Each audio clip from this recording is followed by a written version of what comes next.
And we started out, we go to markets and people would be like, I'll be by at the end and hopefully these would be half price. And you would have to hold, people would say things to you and a lot of there'd be disbelief. You get 3 people come up and say something negative, and then the next person would be up and they won't even bark. They'll just be like, I'll have 3 bouquets, please. Yeah. And that's what gives you life. Yeah. It's not all the naysayers. It's the people who see the good in it, and you never know who your customer is going to be. You'll be shocked at who buys flowers. The underestimated part of like running a business is finding who that person is. Yeah.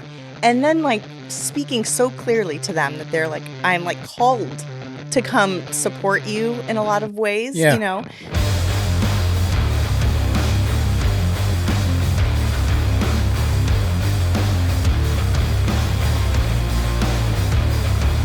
Hey everybody, this is Ben Crawford, and you are listening to the Unexpected Podcast brought to you by Red Barn Home Furnishings.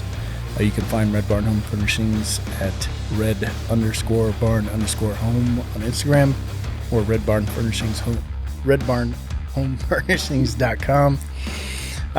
With me today, I have Judd and Shannon Allen with Bloom Hill Farms. Yes. And super, super excited to have you guys here because your story is so awesome. Aww. I love your story. Thank you. I love how you've taken like really, really humble beginning and done something incredible with it.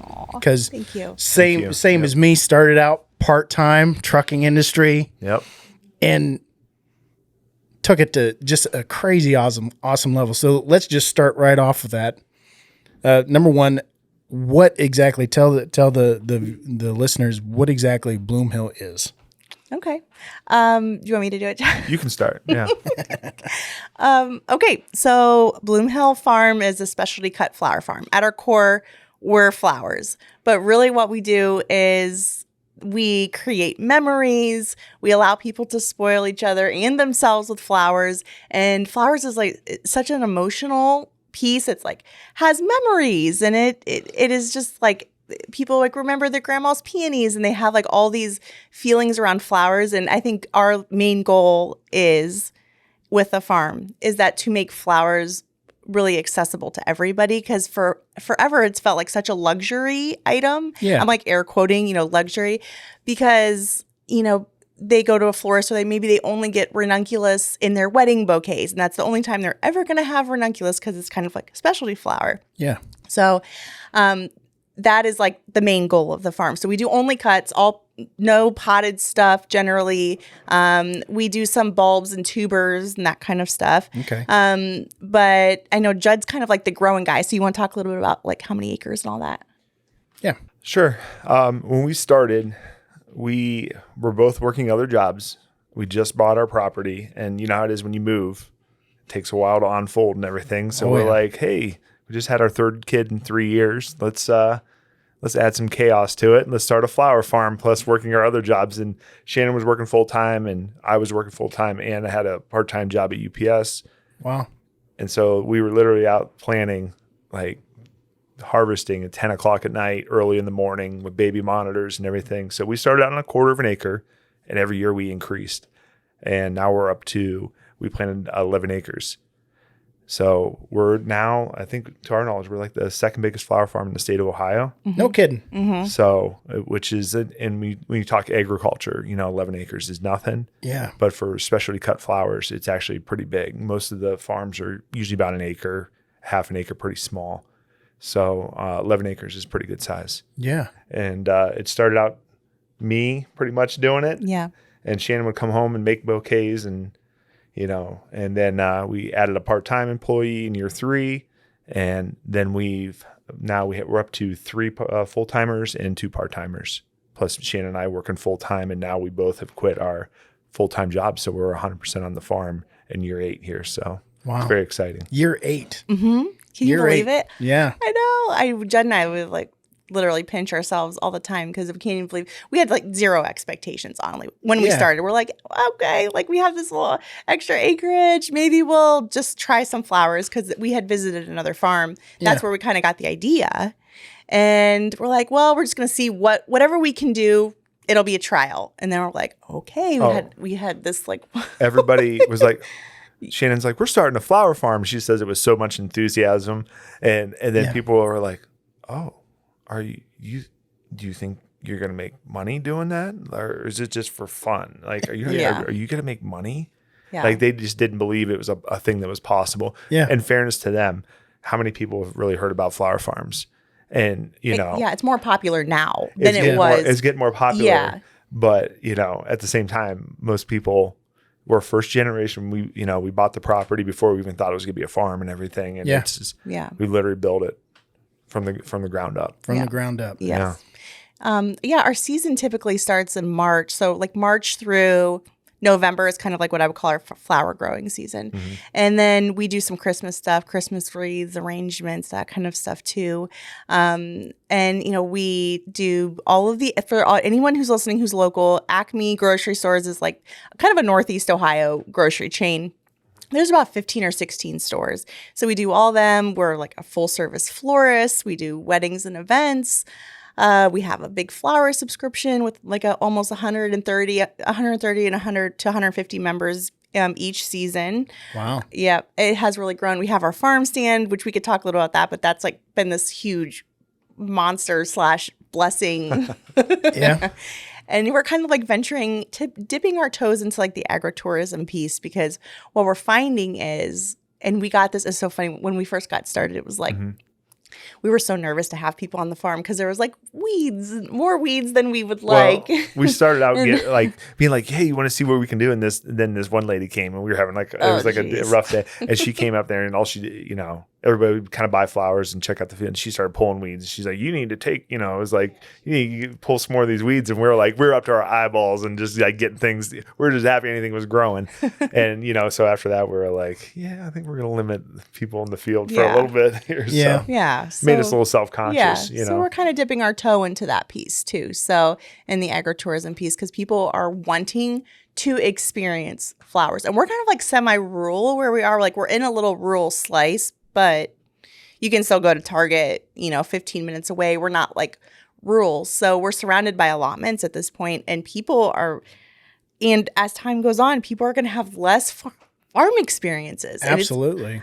So we're like, how can we do this? And for us, it's like, maybe it's not always $20 bouquets, more and more flowers. Maybe it's like bringing people into that experience. Yeah. And even finding what gives us enjoyment and what we like too, because we always say the great thing about flower farming, there's a million ways to do it. There's a million ways to sell flowers. Yeah. But as time has gone on, we just have tried to focus more on things that we get enjoyment out of and the community is interested in. Yeah. And I think at this point, people have a general idea about flower farms that it's just wildfires glowing and Shannon's out there in a dress doing twirls and reaching down and grabbing a couple flowers. And it's not like that. We're planting rows and we're succession planting, and it has a lot more in common with like veggie operations. Yeah. And, so there's a lot more to it than just, a field of wildflowers. And that just is the general, when people think of flowers, they think of wildflower field. So because they all see those photographer photographs of people standing out in the field and they're like, well, that's what it is. Yes.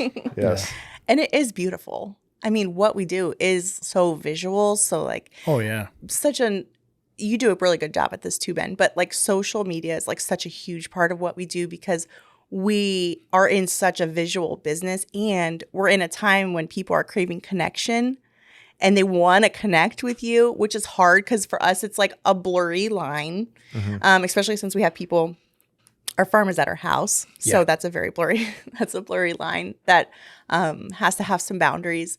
But that is a huge piece of what we do. I mean, we're like 60% growing, 40% marketing, and it's a huge piece. So we try to do good. We do. We try. Yeah. And it can be hard. It's hard when sometimes you're focused on like, I got to do this, this, and this. And sometimes you just have to take a second and record what you're doing, because, we always joke like the field is our office. Yeah. And we're in it every day, and we're thinking about what's next, what needs weeded, this needs done. And sometimes it's just, you have to take a second back and document things and show, because people love seeing like the process of things. I mean, that's just what they're really interested in. Yeah. Sometimes if you're just constantly showing them the finished product, they don't have the appreciation for, what all goes into it. And we try to show the process of, starting seeds, weeding, taking care of everything, fertilizing everything, and the proper harvest, all these things that we do. All the steps.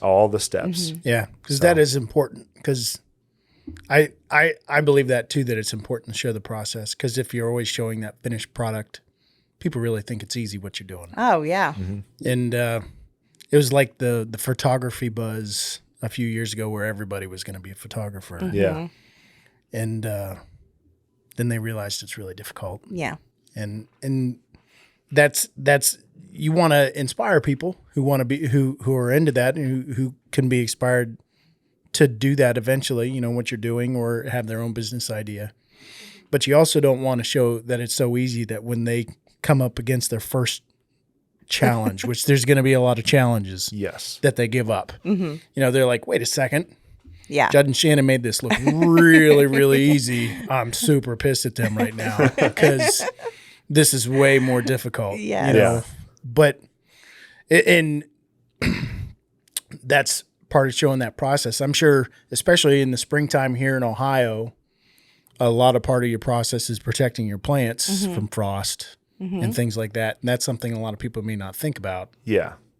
Yeah. It's tough. Like even like our sunflowers here in Northeast Ohio, we start those. I start planting them in beginning of April, like April 1 here. And most people don't even do that, but we get sunflowers before. They can take a little bit, but it's like, you know, we do push things a little bit sometimes. And we do have some techniques for. Well, you have greenhouses, don't you? We do. We don't have any heated greenhouses. Okay. Everything we have is unheated. So things that we grow in there in the winter, they need frost cloth and everything like that. Okay. So, yeah.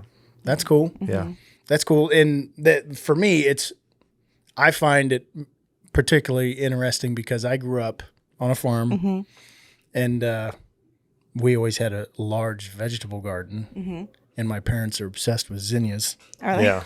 And so we have just a slew of zinnias. And still to this day, So fun, though. they love taking them to the county fair and getting the ribbons and all that stuff. But I know all about zinnias, but like anything else, I know squat diddly about. But that's another part of it is like you said, you're in April, you're planning, and a lot of people don't realize to get whether you're doing a flower garden or a vegetable garden, you're out there early in the year prepping that soil, checking temperatures, make sure that stuff's going to germinate when you put it in the ground. You're doing everything you need to do for that.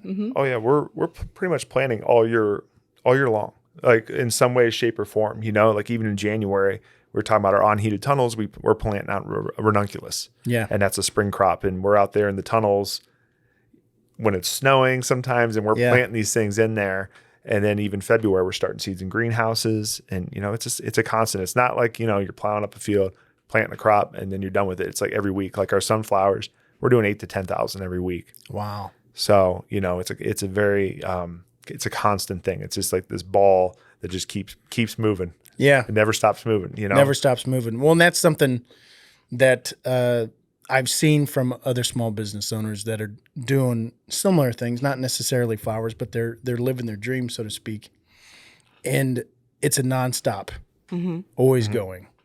So, like in a day, how do you manage between the two, between always going and then spending time with those kids? Yeah. And each other, for that matter. Yeah.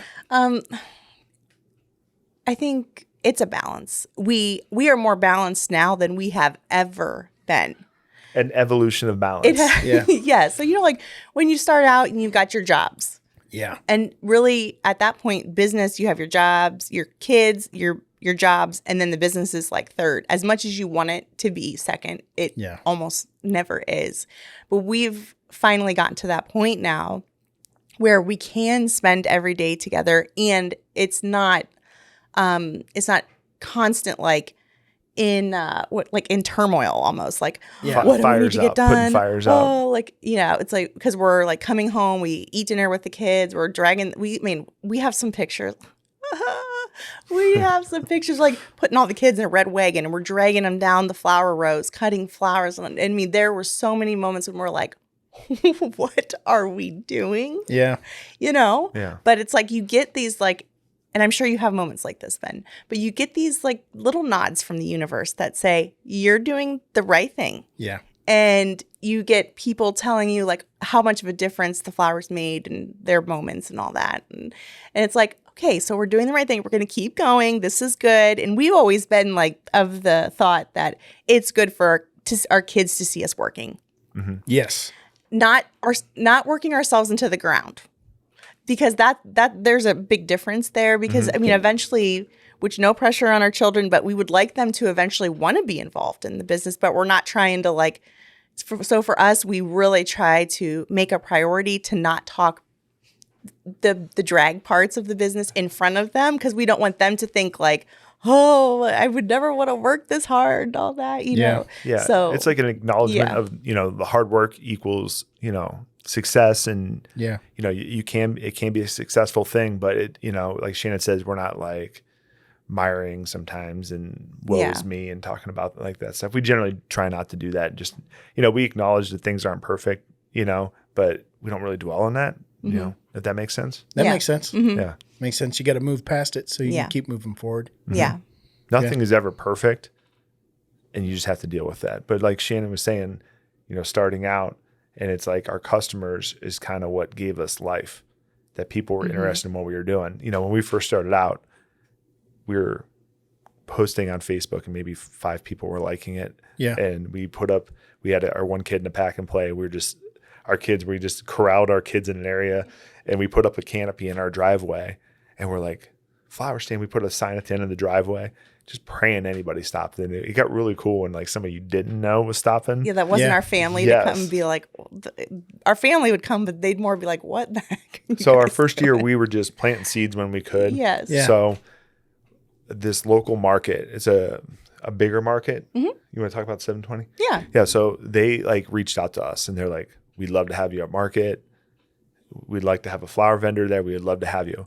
Shannon and I were going back and forth like, oh my God, we have to have flowers and stuff. We said no at first. We said, well. Yeah, we did. And then we said no. Yeah. Yes, that's true. Go ahead. Yeah. So we said no. Yeah. And then we said yes. And then Shannon, we were having midnight conversations like, we shouldn't do it. No one's going to like it. And we're wasting our time. What are we doing? Yeah. All these like, first thing you wake up in the morning, you're talking, last thing before bed. So we were planting, and at the time I wasn't as scientific with my planting per week and stuff. I was just like, hey, I got some seeds. Let's get them in the ground. Yeah. And so somehow I just started looking at the sunflowers, and I was like, oh my God, there's going to be a bunch of sunflowers, Shannon. I think they're going to bloom for the 720 market. And we took the 720 market, and we were like, okay, we're going to go. And so we got all these sunflowers, and we had like this, what is now our walk-in cooler, but the people did dog grooming in between there. And we put a window air conditioner in there just to cool them down a little bit. It was hot. We borrowed one. We borrowed a window air conditioner. We didn't have one. And so we had all these flowers, and we're just like, we took them all to market, and we were like, oh my God, if we make $100, that's great. Yeah. And we had a line the whole day. And my dear dad, went back multiple times to the farm because we harvested everything that was blooming. Yeah. Mm-hmm. And we just didn't bring everything because we literally were hoping for $100. Yeah, you didn't think it was going to go crazy. Mm-hmm. And we made over like $3,000 that day. Mm-hmm. Oh, wow. And we had a line the whole time. And like there's flowers that we didn't think were good enough. And people were like, oh yeah, just throw those in there too. I'd love to have those. They're fine for me. And that is what gave us a boost. Yes. In year one was the original, like the community supporting us, where people were genuinely interested in what we were doing. Yeah. And we looked at each other like, we're on to something here. Mm-hmm. Yeah. I want to say the 720 market is how I found you. Oh, okay. Really? Yeah. I think they shared you on their Instagram, and they had added me or something like that. And I was scrolling through. I'm like, what's this all about? Mm-hmm. And started following you out of that. Mm-hmm. Yeah. Was you were there. Mm-hmm. And then I think you started following me shortly after that, if I remember correctly. But somewhere in that time frame. Mm-hmm. But you could have been there a couple of years, and by the time I saw you. Mm-hmm. But I think that's pretty cool how that started. Mm-hmm. So when you started out, you said it was just a stand by the road. Mm-hmm. Family coming by saying you guys are crazy. Yes. And other people buying some flowers. Yeah. So a couple stragglers. How have your customers evolved from that initial stand of people just passing by to what it is now, to where, you know, you have an event where thousands of people show up onto your farm and just kind of take the place over. Who is your customers now? So real quickly, I'll just start with something and then you can go, Shannon. So Ben, you make beautiful tables, and your tables are literally heirloom items where like that person you're selling to, their grandkids could be eating off that table, which is amazing in its own right. Yeah. We sell a perishable product. Yeah. Everybody knows that our product's going to die and they don't know when. And it's a weird thing in a way when you think about it. If you're being like super, super practical, you're like, no way this is going to work because these things are going to die eventually. They're not going to live forever. Yeah. So just starting out with that. That's like a weird thing. It's a challenge. It's a challenge. Well, and that makes it even more of a like gutsy move to go into that, you know, because you are selling something that you get a lot of people out there that are like, well, they're just flowers. You know, how do I put this without getting in trouble? I've dated women before that don't want flowers because they're just going to die anyways. Oh, but I hate when people say that. I dislike it as well, just because, you know, I grew up on a farm where flowers were a huge part of everything. Yeah. Well, and we started out, we go to markets and people would be like, I'll be by at the end and hopefully these would be half price. And you would have to hold, people would say things to you and a lot of there'd be disbelief. You get 3 people come up and say something negative, and then the next person be up and they won't even bark. They'll just be like, I'll have 3 bouquets, please. Yeah. And that's what gives you life. Yeah. It's not all the naysayers. It's the people who see the good and you never know who your customer is going to be. You'll be shocked at who buys flowers. Yeah. It comes in all, it's not just girls, it's boys, guys, young, old. We've sold to young kids, everything. It's just like somebody has be like a 15-year-old kid who just has a girlfriend. He's just like hoping to impress her. And you never know why people are buying. But go ahead, Shannon. You can elaborate more into our customers now. But I just had to say that. Well, I think the underestimated part of like running a business is finding who that person is. Yeah. And then like speaking so clearly to them that they're like, I'm like called to come support you in a lot of ways, you know?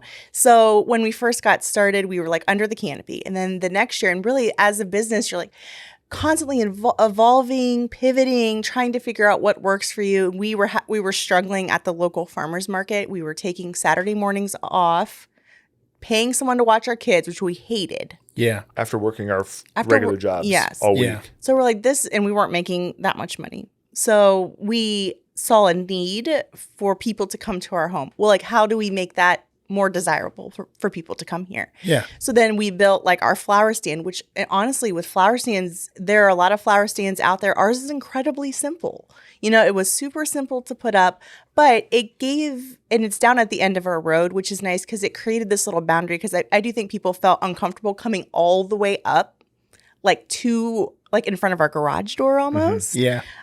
So it kind of created this little like oasis down there that, and our customer changed at that point. Oh, because and everybody thought we were going to get robbed. Like everybody thought like it was never going to work. And my parents came and they put cones up. They're like people are going to come up and knock on your door. Yeah. In the beginning, we did get some people asking for change. Yeah. But we've never had any problems. Yeah. But it was at first, everybody was like, there's no way this is going to work. Yeah. Because the flower stand is honor system. Because it was honor system. Yeah. Yep. It still is. It still is. We still run it that way. I'm like, people want to be good. They do. They do. And the people that we want to draw to us are good. So I want to speak to those kind of people who want to come and put their $20 in the little box and know that they did the right thing when nobody was watching. They love it. Yes. Well, they also respect the hard work that you put in and know that, you know, that's a direct insult to you to not be honorable with that. Yeah. And everybody thought it would fail. And one thing about Judd and I, we really do love proving people wrong. Yeah. So that was still to this day, I think people can't believe that we've done it. So it's like, we thought, okay, if we make $100 a week down there, it would beat what we were making at the farmer's market. We wouldn't be paying somebody and doing that. You know, we could just stock it and be Makes here. it worth it. Yeah, we get to be with our family. Yeah. And we get to sell flowers. So it's like that's grown from, selling 20 bouquets, and now we sell like 150 to 175 bouquets a week out of that little flower stand. The first week we did about $400 for our whole month, and we're like, oh my God. Like, wow, this is this is amazing. And we're, it was like a aha moment, if you would.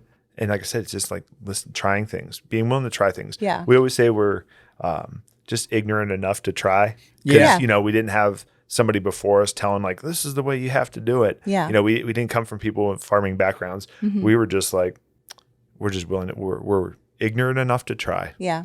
Give it a shot. See what happens. Yeah. Yep. And with the flower stand, our customer changed a little bit, especially when we got the goats. So we're like, okay, people are coming out here. We're going to we have this open space. We're like, let's make it a little more of an experience. And then our customer changed a little bit to like moms who want to bring their kids out to enjoy and feed the goats. They get to get their flowers completely anonymous. Like they don't really talk to us. They a lot of times Saturday mornings, our first hour is moms and everyone's still in their PJs. Yeah. They're just like escaping out. She like has her Starbucks. Yeah. The kids spend 30 minutes feeding the goats, running around the front yard. She picks her flowers. Burning some energy off. Yeah. From the Lucky Charms they had for breakfast. Yeah. Yeah. So like that really changed. And I think one thing, sometimes people say like, has the farm become successful? Like what would be our key, And I really do think it is like really listening to our customers, because when our customers say, oh, I love that. Or like this year, I mean, we're still learning. So this year we grew this new flower, Canterbury Bells, and people are like, holy cow, these flowers, they last forever. I've never seen anything like it. I'm like, okay, I need to grow more of that. Yeah. Because anybody can go to a grocery store and buy like carnations or The like stuff they have Fiji, up in the front. Yes, the neon colored stuff, all of that. One of our, when we say we're flower farmers and people don't know anything about it or what we do, one of the first questions we get is, do you grow roses? Yeah. And we always say, no, we do not grow roses. And they're like the shock of it. And it's like sometimes we do grow premium stuff, but not everything we grow is like super, super premium. Like the Canterbury Bells isn't an overly expensive flower to grow, but it gives like a good value to the customer. The customer likes it. It's something different. Yeah. And they have that value to it. Yeah, I mean, and we don't really want to compete with florists. I mean, I see myself as a florist. I do. But I wouldn't say like we're like businesses. I mean, our styles and flowers are completely different. I'm never going to beat them. I'm never going to grow a cheaper rose than they can get from Colombia or whatever the case. Yeah, wherever it is. Yes. Yeah. So for us, it's kind of like a differentiator. Like I don't really want to look like them. I want people to come because they're looking for our particular style. Yeah. Well, and that's kind of an old school way anyways, is roses are, Yes. That's what everybody does. It's for lack of better terms, it's basic. Yeah. Yeah. It's basic. People ask us, especially the rainbow roses. You ever seen those rainbow roses? Yeah. I'm like, oh my God, those things are not even like What are natural. they? I don't even know. They're GMOs is what they are. I think they're spray painted. I'm not sure, Yeah, but like what Shannon was saying, like you were talking about florist, a lot of these things that you historically think of flowers is a lot of things that we grow don't ship well. So that's like one of our competitive advantages. We grow a lot of dahlias. This year, we started out first year, we grew 400 dahlias. I killed 95% of them. Yep. And now this year we're up to 14 or 15,000 we planted in the ground. Oh, wow. So that's something that doesn't ship well. So people, they just go crazy for the dahlias. And last year you were talking about the on-farm events. We had the on-farm event, Dahlia Fest, and we think 5,000 people on our farm in like 5 hours. Yeah. Never would have guessed it. It was like Field of Dreams. You just saw this wild. like line of cars coming around the corner. I'm yeah. like, I can't even believe people want to come here. This is amazing. So Yeah, but again, it's like no one ever gets to experience dahlias unless like their mom or their grandma grew them or they grow them. So for us, it's like it's such a novelty for people to come out and be like, oh my gosh, these are the most, they don't even know what they are. They're like, what are these, you know? Yeah. And then we get this whole education piece where we can teach now because we split our tubers in the winter and sell our stock of tubers. So basically, you plant one tuber, it like multiplies, and then we split the tubers and then resell our stock, which has been such an amazing off-season business for us. It's allowed us to keep full-time employees, long and all of that. So, but now there's this whole education piece. Now we're teaching other people to grow them, which is so cool. Yeah. So it's really fun. Because it's an interesting niche because people who love flowers really, really love flowers. I mean, spoke about my parents before. They're crazy about flowers. That's so cute. They're 78 and 79 and Aw. they're out there, getting their hands dirty, going crazy with the flowers. Aw. But that's really cool. Mm-hmm. As a small business, you guys have talked about a lot of the different things that you've pivoted. Mm-hmm. Mm-hmm. So you've shown that you're willing to change. Mm-hmm. So as a small business, you've got to be very adaptable, right? Yes. So talk a little bit more about that. You've talked about a lot of different changes, but when you first started out, did you really have a vision of what you were shooting for? No. Is that why it's so easy to be so fluid with it and you're able to change? Yeah. I think like farming is something that can grow with you, which is kind of nice. So it's like, okay, like we trialed that. Like we always trial something like, do people like this? And they're like, oh, okay, now we can grow 150-foot row of it and we know we'll be able to sell it.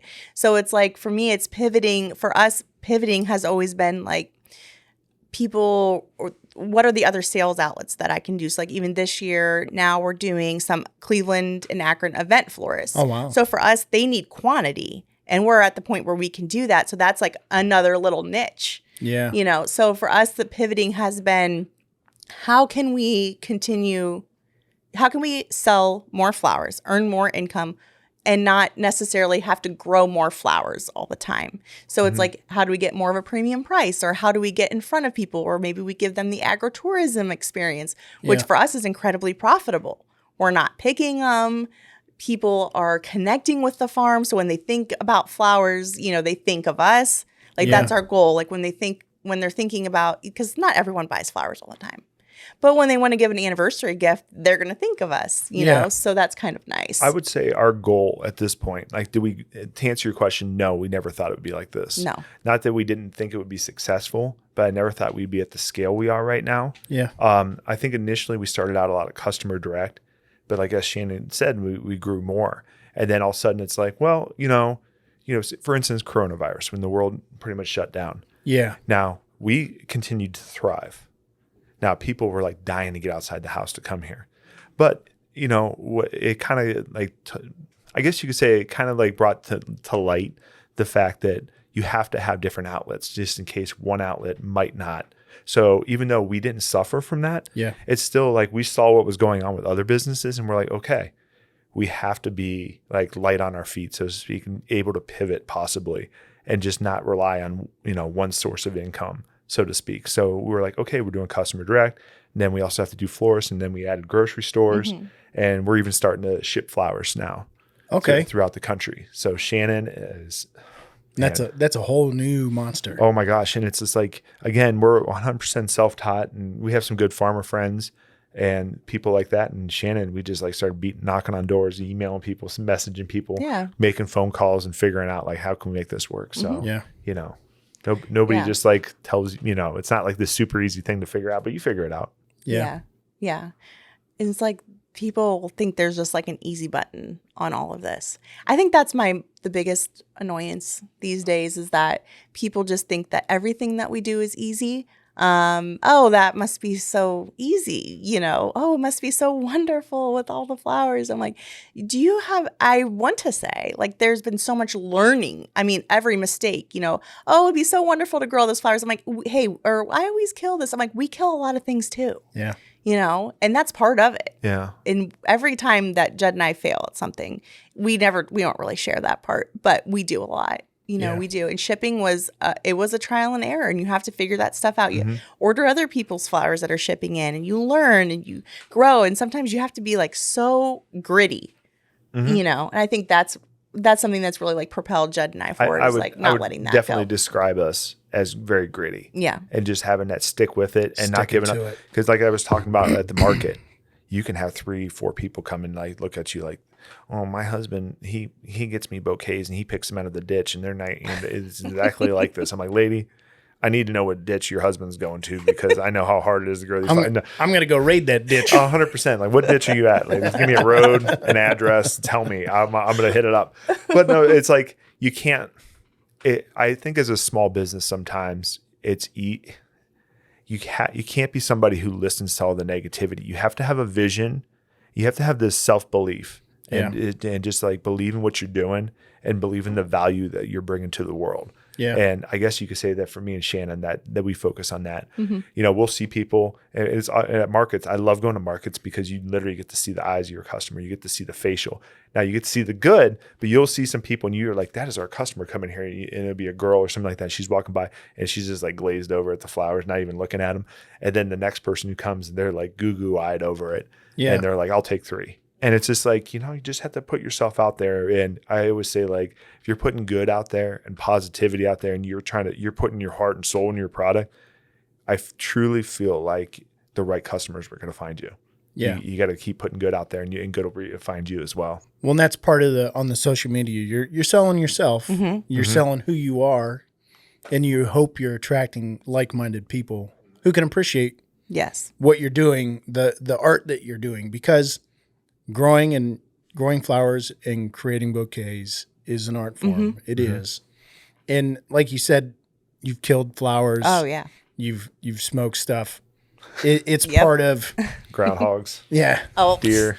Yeah. Pests. Well, you have all sorts of things you're battling. Mother Nature. And it's this huge learning curve. I think we've talked about this before, where I learned by my failures. That's the way I prefer to do it. Yes. And sounds like you're the same way. You prefer, as some people would put it, the hard way. Yeah. You like to learn the hard way, but the hard way is it's a very strong teacher. Yes. Because the pain of failure, you don't forget. You don't forget. Yeah. And it's expensive too. It can be very expensive. Yeah. But you could read 1 million books. You can watch 1 million YouTube videos. Yeah. And there's no experience like experience. Yeah. Exactly. Just doing it. And that's like the thing is like everybody thinks there has to be this right time to do something. Or right time to, I'm gonna do this next year, or I'm gonna do this. No, best time is just do it. Just do it. Being willing to just quit talking about it and do it. Yeah. Yep. Don't talk about it, be about it. That's one of my favorite sayings. So the on a side note, I see if you guys ever watch this show. My parents were so crazy about flowers and vegetables. Aww. They made us watch Victory Garden. Ooh. I don't know PBS. What that is. No. Back from it's like 70s and 80s, man. Like it was how they got the 4 of us to sit down and watch that crap. It's a dude gardening. Yeah. And you're watching it on TV. Well, you grew up pre-Netflix. That's funny. Yeah. And watching everything on demand. It's like, hey, PBS is on. We still whatever. had the We're dial, gonna watch it. the dial TV where there was like 8 channels. And they're like, we're watching Victory Garden, kids. If you want to go read the Bible or something, you can go do that. But this is what we're watching. I just had to ask because like, I've yet to find somebody else that's ever watched Victory Garden. No. I need to look it up now, though. Yeah, I'm very curious. You talk about put you to sleep. Oh my goodness. What would you say is there's 2 sides to every coin, obviously, and there's great inspirational moments, and then there's moments where you're like, "Holy shit, I hate life right now." What are when you're out there at Bloom Hill? What are those highs and lows? What describe to me your guys' greatest moment that you have had to this point selling, and then one that you really wish you could forget. Because small business owners, you got to be willing to accept both. Like you said, yes, for every garbage customer, you get 10 great ones, but that garbage one, unfortunately, some people focus on that. Yeah. Yeah. Well, it's easy to focus on the one person who complains, but go ahead. You can answer first. Oh, I think that like one of our greatest moments thus far, it has been, what do you think when John Deere came out? That was a good one. Yeah. That was real good to get that acknowledgement. Yeah. Cause I think, even up until that point, not that our family didn't think that we were legit, but they just didn't know why we were doing what we were doing. Yeah. Like they didn't get it, They supported from afar. But I think at that point, people were like, oh, like John Deere would want to come out there. Yeah. And Honestly, we were about as shocked as everybody else. Yeah, just the fact that they thought what we were doing was cool. Yeah. But it was kind of a cool moment where our business savvy that we've built up and our growing had all came to this pinnacle. And it's like all of the tagging I've done with John Deere on social, all of the reaching out, all of it, and it just happened to be, it just like all came together with the growing piece. And it was the perfect timing. Yeah. And for us, it's like those little nods from the universe, and for us, I mean, Judd and I truly we're in the dirt work 100% in what we do, but we still try to remain the visionaries of our business. Yeah. Our goal is always to not be stagnant, Yeah. And I think we were like, you know how it is with social media. Half the time you just figure out what works, what doesn't, what reaches people, what doesn't, we were like, that was like in the early days, like back in like 2018, 2019, 17, like that. I was just like posting random pictures, like me hauling flowers on my brush hog because we didn't have a gator at that point. Yeah. And I'd be like, John Deere 3032E, hashtag, like a million hashtags that I didn't even know if anyone was even looking for. And they found us because of these complete odd these pictures. I wouldn't say odd, but they were just really unique ways of using the equipment. And I think that's what kind of drew them into us. As we always say, one of our biggest things is we do a lot with a little. And we started our farm with a 32 horsepower tractor, which is crazy. When you think about the big egg farmers would be like a compact tractor. For people that are in the city and don't know, like a lawnmower is 25 horse. Yes. So like 33 horses, just a smidge above a lawnmower. Yeah. And, like I said, we started out, we're like, if we do an acre, well, the farm kept growing and the equipment didn't. Yeah. So we were, we had more time than money at that point. So, we just kept going with it. Yeah. And we absolutely got our money's worth out of that tractor. And it didn't know us anything. And like I said, we were pushing that tractor to the limits and producing this. And it was helping our business grow. And we were very authentic when they talked to us. And then it was funny because they reached out to us. And we kind of thought, like, this is kind of like a spammer kind of thing. Yeah, we didn't know. We didn't. We thought it was like, you felt like you were getting like punked or something. Yeah. Yes. I think we've talked about that before. Yeah. Yes. You're like, this isn't real. Yeah, sure, John Deere. You want to reach out to Bloom Hill and Uniontown, Ohio, Yeah. But we were like, okay, we'll shoot him a message back, right? Yeah. Yeah. And so I think that was like kind of a pinnacle because what we do is so much business and marketing. It is. Yeah. So it's like it was nice to see like all of that come together and where we can be in a spot where we could enjoy having them there and not be like in a complete panic, trying to make things perfect. Because, the annoying thing about what we do, which I actually hate it, is when you have this increased demand, I can't just all of a sudden produce more flowers. What I plant it's a long play. 6 weeks ago is what I have. So for us, like all the pieces came together with that. And it was a really cool moment. We're legit now with our family, I think. Yeah. As soon as they saw us on national, all it took was them to see us on national TV. Yeah. For them to think we're legit. It's funny because easy to please. That for you legitimized me to my family because I was watching. I remember messaging you. I'm sitting there watching ESPN, and we're watching baseball highlights or something, and then your commercial comes up, and I'm like, "There's Judd and Shannon," and I say to my son, "I'm like, I know them." He's like, "What? You know them? They're on ESPN." Yeah. And he's like, "Oh, okay. Maybe Dad's not just screwing around out in the barn." Yeah. But I know for me, I was like super proud of you guys when that happened. Thank you. Titus had told me it was going to happen. I was like, that's a really big deal. Mm-hmm. Well, it was. Titus at Hartville here, that's who our John Deere dealer is. Yeah. And, Titus, we were talking about something else. And I was like, hey, Titus, I don't know if you sent him our way about John Deere. And he's like, what are you talking about? I didn't send anybody your way. I was like, well, they reached out to us. He's like, he just couldn't believe, not that he couldn't believe we couldn't it, either. But, Yeah. It was like a very surreal moment. And I was saying earlier, we were going back and forth and we had to do a background check to be on TV. Yeah. Mm-hmm. And then we sent him our social security numbers and it was like crickets for like 3 weeks. I'm like, all right, do we need to get new social security numbers or what? What's happening here?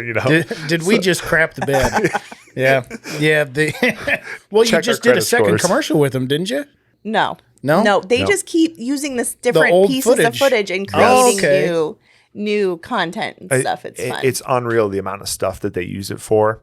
So there's like a contact with John Deere that I kind of message back and forth. Yeah. Every once in a while I send a message like, send him a picture of what we're doing or, and he'll be like, yeah, we're, what's the food festival in Chicago? I don't remember what it is. Taste of Chicago. Okay. Have you ever heard of that? It's a huge. I've heard of it. He shows me this setup they have there where they have this 360 room, and he shows me this video of us that they're using there and their John Deere setup because they have some new headquarters in Chicago or whatever where people can go in there. And he's like, yeah, check this out. And it's like a 360 video where people stand in and there's us going around in a tractor in there. I'm like, the amount of things we just thought like maybe a commercial. Yeah. Yeah. Maybe we'll be in a magazine, but it's like people are finding us on Instagram, Facebook ads. Radio. Somebody, a friend of mine in Illinois is like, dude, I just heard you on the radio. And I was like, No kidding. That's, I don't know why. I mean, That's wild. That sounds like so old school. I heard you on the radio. But like, Yeah. I was like, for whatever reason to me, I was like, that is wild that Yeah. all these things, they're taking our voices from us just talking about John Deere and they're putting it on national radio commercials. But yeah, so it's amazing to me. Pinterest, they're on Pinterest. Yeah. It's YouTube, Pinterest. everything. Yes. Celebrities. We're sitting with celebrities. Yeah. Yeah. That's funny because we don't feel that way at all. Yeah. Well, and that's where That's fun. you're operating at home Yes. and it keeps you down to earth. Mm-hmm. My shop's right there at home too. Mm-hmm. And I say to people all the time, they'll be like, can I trust you? Because they're buying stuff online from me. Okay. And be like, well, you got my home address. So I'd hope you can trust me. Because you know where I live, literally. Yes. Yeah. Yeah. What would you say our hard moment is, Judd? I'm trying to think. Our hardest moment as a small business. I kind of briefly mentioned it earlier. When we first started out, we invested in some dahlia tubers. And for us, it was like $2,000 for 400 of them. Yeah. Which isn't much now. That was a lot of money. That was all. And so we our personal money. We planted them. Yeah, we planted them. They grew. I mean, we didn't know what we were doing, but they grew. We dug them up and we put them in a garage. And it was a night where we worked our other jobs all day. Our kids were just like knocking us on our back of our heels. We were just whooped. 10:30. I'm like, oh, I saw the low tonight. It's like 34 or something like that. I'm like, oh no, the building. I was talking to myself, and it would be enough insulation. Yeah. Why they froze, and when they freeze, they turn to mush and they're gone. Yeah. And so it's one of those things for me. It was very tough, and Shannon didn't like bust me up because it's tough. It's tough sometimes starting a business with your wife because you have the money invested in everything, and Yes. she didn't say a word. But sometimes that's even worse Yeah. than somebody saying something to you. It was like, well, here we are, and I just took that as a moment for me to be like, okay, we got to take this a little bit more serious. I got to like treat this as like, not like a side hustle kind of thing. I was like, okay, I'm going to figure this out and I'm going to do better next year and I'm going to learn from this. And for me, that was a humbling thing where it was like, okay, it'll bite you if you don't respect it. Yeah. Yeah. And you got to put in the time. So for me, that was like a moment where I kind of because I didn't know anything about flowers. I didn't know anything about dahlias. And now dahlias has become kind of like a passion for me that I really enjoy. Yeah. Well, that's learning the hard way. Ooh, Yes. Like what we talked about earlier. tough pill to swallow. Tough. Yeah. Very tough pill to swallow. And I mean, every business has had that. And you have that moment. It's almost like a linchpin moment. Like, am I going to keep doing this? Or Yes. was this the one that just was like, you know what? We bit off more than we can chew. Let's just Yes. call her a day. Yeah. And that's what those tough moments are is, you overcome those. And like you said, the universe gives you those little, Yes. It does. those little boosts Yeah. when you have moments like that to be like, hey, push through it. You're going to be all right. Yeah. So to get started though, like you said, you bought the farm and you're just like, hey, let's plant some flowers. Like, what was the inspiration for that? Did either of you like grow up with that or had a grandparent that was big into it, or a parent, or is it just something you saw out there and was like, hey, I want to give it a shot? Yeah, I mean, we were like truly first generation. I mean, my mom had like a cutting garden. We grew up on a couple acres. And that was really it. Judd's dad was the local horticulture teacher. Okay. Yeah, at Jackson High School, which is like the next school over. So never took my dad's class or anything like that. But like, my dad, they grew cut flowers and stuff like that. And he always had an interest in it. And he cut a few lawns, do some landscaping on the side in the summer as a teacher. And, but we had no formal training whatsoever. Shannon, just like one day we were like buying the land. We knew we wanted land. We didn't know what we were going to do with it. Yeah. And Shannon was like, oh, I want to show you something. You're probably not going to like it, but I want to show it to you anyway. And she showed me another flower farm. And I'm like scrolling. It was on Instagram. I'm like scrolling through it. I'm like, just was quiet for 5 to 10 minutes. I'm scrolling. I'm like, I can respect that because I was doing landscaping at the time. Yeah. So I could appreciate the hard work that led to beauty kind of thing. And I liked working outside. I kind of felt that at that point in my life, I was like, okay, this is something I want to do is work outside because I was kind of struggling finding, something that I felt passionate about. Yeah. So when Shannon showed it to me, I was like, no, I think I like this. And so we knew when we bought our 5 acres. And there was about 2 acres of tillable. And we're like, okay, what are we going to do on this? Yeah. So that's what led to that. We were looking at berries. We were looking at, mini cows. Hops. Hops. We were thinking about, and we're like, man, I don't know about putting telephone poles in the backyard, get the neighbors talking. But, so it kind of led to flowers where we're like, hey, worst case scenario, we don't sell them. It's got to be pretty. Yeah. Yeah. So, kids will have fun running through it. It's just like so simple, and we started with like 3 crops. I mean, dahlias, which I killed. Dahlias, which we sunflowers, killed. Yeah. And that's it. Like I couldn't even make a mixed bouquet. We were just selling like whatever we had. We monocrop. Sold. Yeah. Yeah. Yeah. Yeah. That's for sure. But that's how it kind of evolves, So it's like, okay, I think my customers would like mixed bouquets because they're asking, oh, do you have any greenery I can add in this? And I didn't. So I'm like, okay, I'm going to listen to that. And next year I'm going to have mixed bouquets. And then that's a whole nother thing, having all those pieces and parts all at the same time to make something beautiful is like a new challenge, which I was working at a CPA firm. So for me, like I'm very comfortable in the Excel spreadsheets.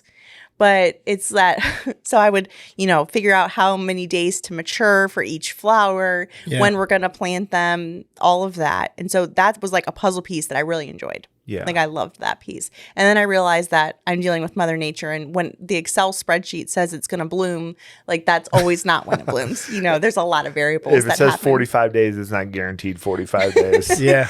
Yeah. So, need a little warmth and water. Depending on growing conditions. Yes. Yeah. So I had to, like, that was a lesson for me is just letting go of that control.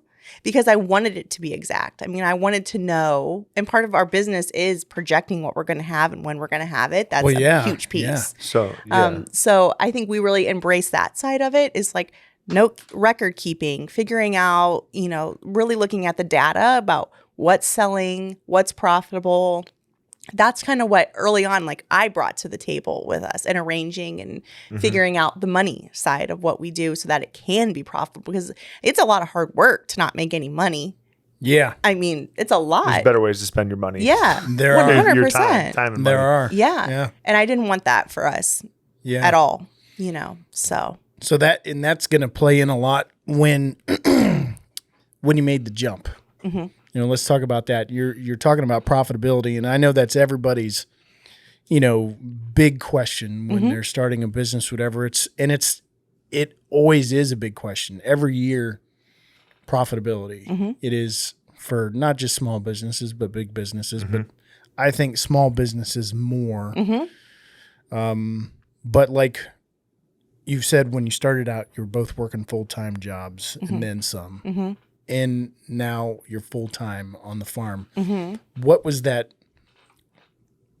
moment like when you both said, all right, this is it. This is what we're doing. All in. You're all in at that point. How describe that? Well, I think for us and that it was, we always knew that's what we wanted. Okay. Because for us, there's, other than money, owning your own business is nice because you set your own schedule. We could get our kids on the bus, get our kids off the bus. We get to be at activities at night. We don't have anyone else telling us what we need to do, when we need to do it. So that was like the ultimate goal, is for us to be there for our kids in that kind of way. Mm-hmm. So, Judd was working at UPS super early in the morning, like 2 a.m. to 9 a.m. And then he would come. Morning sort. Yes. Yeah. Then he would come work on the farm all day. And poor guy was just completely exhausted. Well, at that time I was landscaping all day. Yeah. Yes. When we first started. And then I was out with a headlamp. Harvesting and planting. Yeah. But, so as far as growth of the business, I feel like Shannon and I have been, I only describe it like this, where it's like you kind of feel when there's a pinch. There's pinch points. Yeah. And now we kind of like feel the pinch points, where it was like, at first it was me mostly working on the farm, Shannon come home and making bouquets, doing like a lot of the computer work at odd hours and stuff like that. Yeah. And then Shannon basically, you kind of feel like this, okay, well, Shannon needs to be here more. Yeah. Right? Yeah. I think the key is figuring out when you are the limiter on your business. Yes. That's a good way of putting it. Yes. Yep. It's like, I'm the pinch point here. Yep. It's me. Yeah. I'm holding it back. Yes. And I hated that feeling. I hated saying no. I hated it so much. We're yes people generally. Yeah. I mean, I wanted to grow the business, but I couldn't. Yeah. That was hard. I'm like, okay, I'm not getting back to people timely enough. They're not having the customer service experience that I wanted for my customers. So it's like, okay, we need admin help now. And then now I have that, which is wonderful. Well, so when you're getting 5 messages a week, that's no big deal. And then all of a sudden you're getting over 100 or whatever, you're like, okay, people aren't hearing back from me, or they're calling and no one's picking up. And that's a bad feeling. Yeah. So I think last year was like the first year where I'm like, okay, we're limiting our business if we continue down this path. Because for a lot of times we're like, okay, maybe we'll just have some employees. We'll keep working our other jobs for the comfort piece, so we don't have to worry. And then it just got to the point, it's like, we just need to go all in. And we, at the end of the day, like, we want to have enough juice for our kids. When we get to 5 o'clock, like, that's our goal, is to like be home, be 100% there. So, and really for us, Judd, even I feel bad now, because in hindsight, we probably Judd could have probably quit UPS like 2 years ago. But you're so nervous. And I'm the finance person. So I'm the finance person. So for me, I'm always like, just like nervous about it and all that. Health insurance for us health insurance was the big thing. Oh, that's a huge piece. Yes. Oh, yeah. Because at UPS, I had like this isn't an advertisement for UPS, but it was like the insurance was the keeper. It was like $100 deductible. It was a crazy good insurance. Yeah. But it got to the point for us in that it was like, the farm needed me more. Like, like you said, Shannon was talking about limiting. Like, what's limiting your business? It could be a piece of equipment. It could be you. It could be this, like having a delivery person for us, or, it's like when you upgrade a tool, make you more efficient. It's like all about increasing efficiencies for different things and what your time is missing. Yeah. Does that make sense? Yeah. Yeah. If you can deal with that uncomfortable moment of making that jump. Yes. Yeah. And now we're like, oh my gosh, why did we wait so long? Because it's so good. We're better at feeling the pinch points now. Yeah. Where we're like, okay, this is becoming a problem. And I think as a business owner, you really do underestimate the amount of growth that you provide your business when you're literally 100%. there devoting 100% of your time and energy towards it. Oh, yeah. So you're like, wow, I made my salary difference plus some. Yeah. Just by being here. Just by being there. Yes. Even like your focus, your headspace and stuff like that, just being able to focus on what you're doing 100% emotionally and everything, just being present in what you're doing half the time it's worth it. It's worth paying for your insurance. Yeah. Yeah. So. Well, and that's where finding that happy medium where it is that moment, feeling that pinch point, because some small business owners go too quick into that. And you did what I think is the right thing, because it's what I did, was you wait till you feel that pinch or that moment. Because when I went out, I never in a million years thought I was going to do it full time.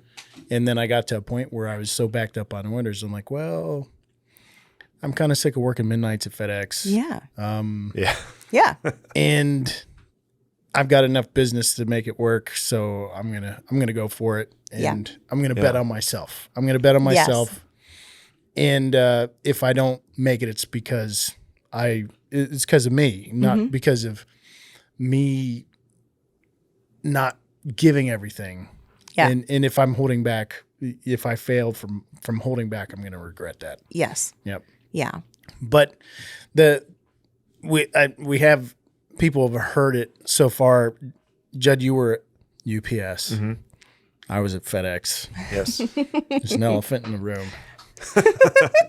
And any Amazon? Shannon, no Amazon or anything? No. well, but to be honest though, you were at Parcels, right? You were at UPS Parcels. Yeah, I was part-time. And I was at FedEx Freight, so we weren't direct competitors. So yes. We can still be friends.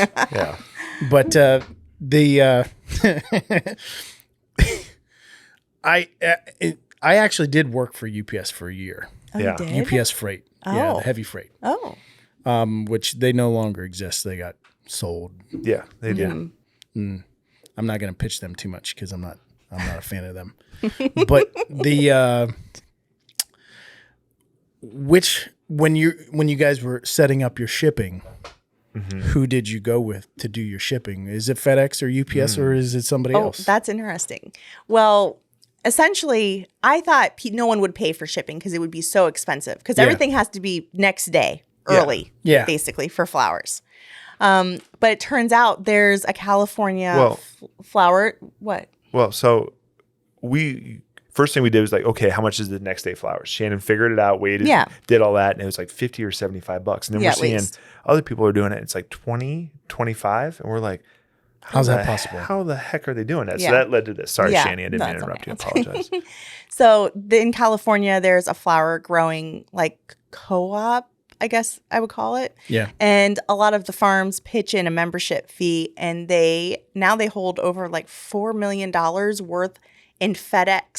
worth of business in FedEx next day. In their tiered system, Yes. Yeah. So now they hold that much buying power with FedEx so that we get discounted rates. So I basically had to pay a membership fee into this association kind of thing. And it's FedEx. Yeah. So question is answered. There you go.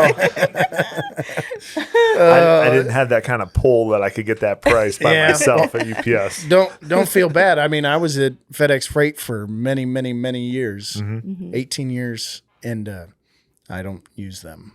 Yeah. I don't ship with them. I have before, but I get a better price with a different carrier, and that's who I go with. Yeah. And you got to be smart business at some point, and if it's what's better for the business. I mean, I am incredibly loyal if somebody treats me right, which is like why I come to Hartville, because I'm super loyal to Hartville because they always treat me right, and they treated me right long before I was a social media partner, and so I understand that part of it. But that does lead me to a question: how did you become a social media partner with Hartville Hardware? Oh, well, I think we were the first ones. Yeah, we're the OGs. Yes. And what's funny is, you're talking about you even went to Hartville before. Me and Shannon, when we first started dating, even before we lived up in this area, even before we had a farm, our day dates would be coming to Hartville Hardware. The old Hartville Hardware. Yeah, when it was across the street. Down the street. Yeah. Down the street. Yeah. So, I'm quite the Casanova over here with my dates to hardware stores. Well, hey, you found the right lady if you took her to a hardware store. She wanted to go back, so that's good. Exactly right.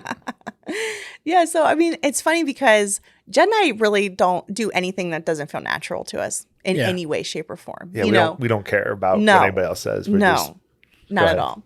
And so we were coming up here all the time anyways. We still do. We're really close. We're like not even 2 miles away. You're not very far away. Yeah.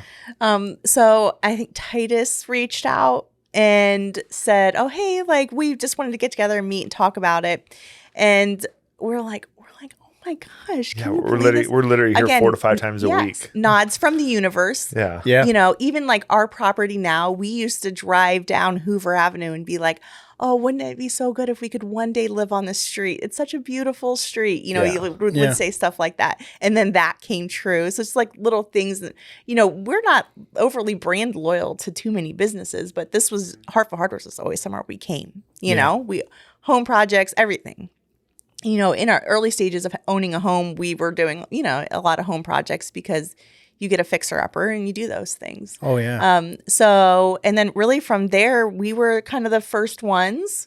And we've just always done what's felt natural and right. And we would never like, you know, amp up a partnership with someone that we didn't think was worth other people supporting. Yeah. And it's like like-minded businesses, which is incredibly important to us. Oh, yeah. So important. Yes. And it's like we try to be really cognizant of who we're aligning ourselves with. You know, it's really important. You got to be. Because even people, or what might be a good customer base for us too. Like the people who are going out of their way to not go to the Home Depot, I hate saying it, Home Depot and Lowe's or whatever, and are coming here, that's our customer. Because you know what? Sometimes they're not taking the easiest route to go out and support somebody local. Correct. Somebody that values a good customer experience. Yes. Same here. You know. Same here. Yeah. Yeah. So we kind of felt like all of that fit, and it came at a good time for us where we felt comfortable putting ourselves out there socially a little bit more and needed that extra nudge. So yeah. That's cool. Yeah. That's cool. So you're 8 years into it, and you've made some incredible strides. What is your vision for Bloom Hill in the next 5 years? What do you... Ladies first. Go ahead. We're on the same path, right? Oh, yeah. Shannon and I literally spend 24 hours a day, like teleporting. Like I Yes. already know what she's gonna say. Yeah. So go ahead. Well, I know like when I talk about being the visionary for your business, it's so important. And a lot of times, like I don't even see small businesses owners putting themselves in that role enough. Yeah. You know, so Judd and I have always been dreamers. Always, 100%. That is like something that we do together. We like really bond in that kind of thing. Yeah. So for us, I think it will be bringing people into the experience of the farm. So it's like, what are things that we can do to expand that agritourism footprint? Yeah. So for us, like we love the growing side, and something that really like lights us up, you know, even like now that we're doing some coaching and stuff for other farms who are coming to us, it's like, what are the things that light you up? Yeah. And then what are the things that drain the life out of you? And we all have those things in our business. And we're at the point where we're like, okay, what are the things that people love that we also love? Yeah. You know, and we want to do more of. And for Judd and I, we're pretty much extroverts. Like we feed off of talking to our customers, of enjoying our customers, being at the farm. That's something that we really value. Yeah, I like that interaction. Yeah. But yeah, like Shannon's saying, like I could see us more like an experience farm. We want to like, you know, when we start the whole thing when we started this, we don't do what we do for them to be rich, be wealthy. I'm not in it for that. I just want to make a good living, work hard every day, and do my best. Something and you can be proud of. Be proud of. I wake up every day and I'm excited to wake up every day and all that. And so for us, I think as time goes on, I just see us. I love all farms. Any kind of farming you're doing, it doesn't matter what it is, worm farming or, you know, doing cattle or whatever. You know what I'm saying? It's just all different kinds of farms that are out there. Yeah. And it just breaks my heart when I see all these farms getting sold and everything like that and developments going in there. So, you know, if I would like to get some kind of farm with some good space where people could always have that connection to the farms, because I think as generations go on, you know, you're saying your parents are on a farm and you're very blessed at that. For me, it was my grandpa. That's the closest person to me that he grew up on a farm down in Paris near you. Oh yeah. So on Georgetown Road down there. So, you know, as time goes on, people are further away from that. And I just think that's like the worst thing on the face of the earth. You know, we got to have that, people be exposed to agriculture and hopefully that they're being inspired to get into agriculture. Cause you know, it's like nobody ever says like my kid, I hope they grow up and be a farmer one day. And we're just trying to do our little part where we can, you know, change that. And I feel like, you know, in the last couple of years, it's like blue collar kind of careers and stuff like that are gaining some stronghold. I think people like even like our employees, they're coming around again. We have people with more education than us, working on our farm for us, and they're just sick of like going into an office every day. And is the thermostat 72 or 71? And they got a sweater on. It's just like I truly believe people aren't supposed to live like that. And I feel like when people come to the farm, they're just like engaged in a whole new way, and just being engaged with nature, and that connection with nature is just like such a important thing. And I just think that, if we can do something where we can get some more land, I don't need to own thousands of acres, but if we could preserve another farmland, at least when I'm alive, I'd be very, very proud of that. That's awesome.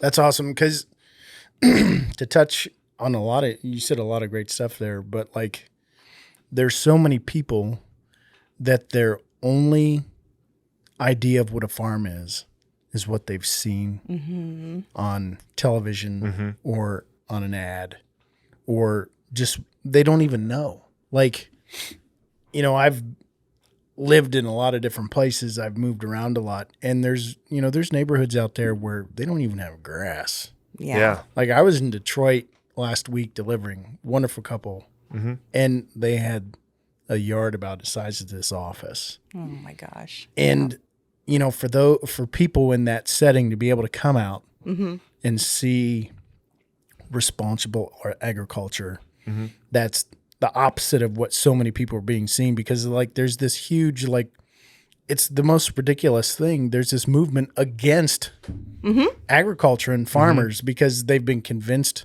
that we're all evil somehow. But you're out there, you're going to create an experience showing the true love that you have for your land and the care that you take. That's awesome. I think that's awesome. Thank you. And like, that's just like our passion, I guess you could say that is we want a place in the community where people can come to a farm and create memories, and their kids, traditions and stuff like that, and make that a part of their daily life and be exposed to it. Bugs and dirt. It doesn't hurt you at all. Fresh air.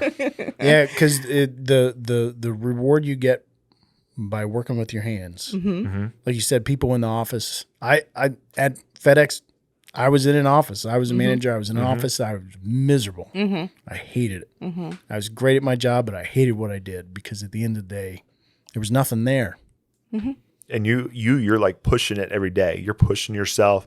Like, I did this, and maybe I can do this next time, and it'd be cool. And you're excited about what you're doing every day. And I think that Shannon and I wake up every day. We're excited. It's a whole new day. Let's hit it again. Let's hit it again here. We can do this. This could be better. Let's try this. It's exciting. And a constant learning process. Like Judd and I are never, ever want anyone to think that we have it figured out. Never. Like, our goal is to always be learning from other farms, from other business owners. Like, that is our goal, is to just keep learning, doing things better, growing some new things that people are asking for. And that's kind of like, that's our thing. That's what lights us up. So that's what we're trying to do, more things that light us up instead of drain us. Yeah. That's awesome. Yeah. Well, I have one question that I'm going to make sure I ask everybody. Because for me, a huge part of my day, especially because I'm by myself, is music. Oh. Okay. So I'd like to hear, and I had intended on doing, and then Titus asked me, and I'm going to ask everybody, what are your top 5 songs? Although Jessica answered with top 5 artists, her top 5 artists. Yeah. Okay. So I guess that's acceptable too. But your top 5 songs for working to really get shit done that day. Like, what gets you motivated? What top 5 songs or artists? Okay. What would you say? Ooh. Well, Judd is definitely more of a music listener than me. I relish in the silence. So he's a big podcast. Honestly, he was always listening to podcasts. I love podcasts too, but I really appreciate the silence more than anything sometimes. But if we were to be making bouquets, then I generally am Lizzo. Lizzo. Yep. Okay, there's one. Country, Morgan Wallen. Who else, Judd? Who else do I like? I don't know. We just normally put on mixes. I'm usually Spotify. Just the Spotify chilling on a dirt road mix. Chilling on a dirt road. So That's Jason Aldean. Yeah. I think He's in the that. mix. I think he's on that. Yeah. Like, I'm generally not too hardcore. And the funny thing is that we have employees. So it's like, I kind of have to be like making sure like everyone picks a different day. And like, see, I'm totally suppressive with my kids. They got to listen to what I'm listening to. I don't know. I think it's fun to just mix it up. You know? We're generally listen to country. I would say mostly country. We had a girl who listened to, what? Like folk. So we let everybody pick every once in a while. And it can be painful. Oh, you pick. And sometimes, God, it was like... It's like techno folk music. Techno folk music? Folk? And I can get into anything. Like I'm like, okay, you kind of start listening to it. This ain't bad. That, yeah. I was like, okay. Pretty wild. Memo to self. She is not. She's not allowed to pick the music She again. is not allowed to pick the music anymore. I mean, generally with the girls, it's like on 80s music. Yeah, or things that we would be, if Judd's dad walked in, we'd be like, hurry up, turn it off. So it's like, girl rappers, uncensored versions, that kind of stuff is generally what the girls are listening to, or country. Interesting. Mm-hmm. What? Who do you listen to? What would you say yours are? Oh, you got to listen to the first podcast. Okay. But I'm usually... I like a good cliffhanger. That's good. Yeah, I tend to listen to real heavy stuff. Okay. But like it's a wide range. Like screaming stuff? Or? Well, it can sound like that sometimes. Oh. Yeah. I don't know how you think straight. It hones me in. Really? Yeah, you throw some it. White Zombie or Slipknot on there, and I am focused. You're talking to nobody when I'm dead focused when that stuff comes on. Oh yeah. Oh well, maybe I'll have to try that. Sometimes even I'll just listen to one song on repeat. Really? For 8 hours. Yeah. It's just the same song over and over and over, and I zone out. I lose track of time. Yeah. And you want to talk about the most productive I am? It's right then when that's happening. Yep. Is it a certain song, or do I have to listen to the first? No, when I do that, it's not necessarily a certain song or a certain. There's not one particular one I go to. It could be just the song that I feel that day. Yeah. And I'll be listening to a mix or whatever, and then that song will come on. I'll be like, all right, that's the one for today. And my kids really hate it when I have the big speaker going and they have to listen to that same song all day long. We have a smaller speaker, right? The girls. Yeah, we have like a little. But there's Bluetooth. a lot of you're kind of just like focusing and you just like listen to it and it kind of drowns out things. It zones maybe everything instead of hearing out. the saw, you're hearing the music, but there's a lot of communicating going on. We're talking and working. The girls are. It's Judd and the girl gang. Yeah. So the girls are. Well, what have you been listening to in your tractor now that your tractor has a little Bluetooth? It does have Bluetooth, but mostly podcasts. Yeah.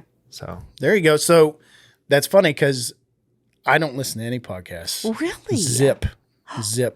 And Jessica, who was on the previous episode, she said she didn't either. So really? You're my first podcast listeners. Oh, yeah. We're big. We listen to a lot of podcasts. Yeah, we do. That's cool. A lot of things on farming. Business stuff. There's nobody I listen to like 100% religious. I kind of like mixing it up. Sometimes I'll be like, I'll find some business on Instagram or something like that isn't even involved in like what I do. Like I find a lot of interesting guys who do blacksmithing too. Oh yeah. I think that's really cool. And then like sometimes they have their own world of podcast over there and I'll kind of search those out for certain guys. Just weird things and weird topics. Joe Rogan, I listen to Joe podcast. Rogan. Yeah. Pardon my take. Those are kind of easy listens. Those are easy ones. Do you ever check out Grizzly Forge on Instagram? He's a blacksmith guy. He's associated with Black Rifle. He's a good guy. I'll have to check that out. Yeah, he's a good guy. He does really, really beautiful work. Yeah, those guys, they just do amazing things with like the forging of the steel and stuff. Oh yeah.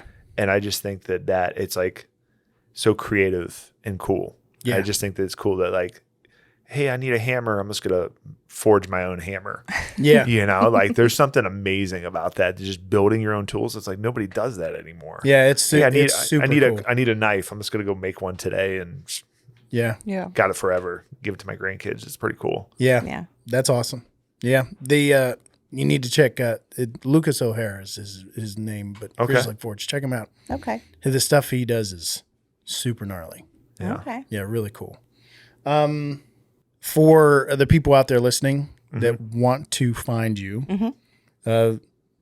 Where will they find you? Where's a good place to find you and to get hold of you? If there's somebody who's wanting to try the FedEx shipping of flowers. First, our website. Yeah. So, I mean, our website's bloomhillfarm.com. All of our social handles, Instagram, Facebook, Events. TikTok, all that kind of stuff is at Bloomhill Farm.